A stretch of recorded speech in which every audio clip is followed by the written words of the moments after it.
હજરા વિસ્તારમાં L&T gate number 2 પાસે overload કોલસા ભરેલું ડમ્પર અને 40થી વધુ પેસેન્જર ભરેલી બસ વચ્ચે ધડાકાભેર અકસ્માત સર્જાયો હતો, જેના કારણે બસ અને ડમ્પર પલટી મારી ગયા હતા। અકસ્માતના સીસીટીવી ફૂટેજ પણ સામે આવ્યા છે। અકસ્માતમાં 7 થી 8 લોકોને ગંભીર ઈજા પહોંચતા 108 દ્વારા સુરત ખાનગી અને સિવિલ હોસ્પિટલમાં ખસેડવામાં આવ્યા છે।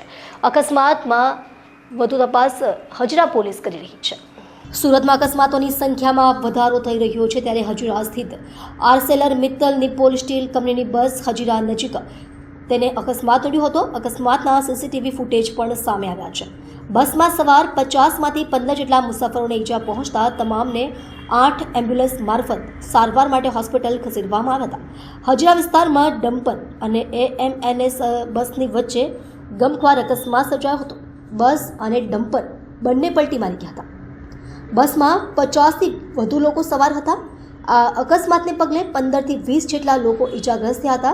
8 જેટલી 108 મારફતે અને ખાનગી એમ્બ્યુલન્સથી ઘાયલને સારવાર માટે સિવિલ ખસેડાયા હતા। मेरा नाम दिलीप प्रसाद है। दिलीप भाई, क्या घटना बनी थी और कितने बजे बनी? 8 बजे करीब में हुआ है।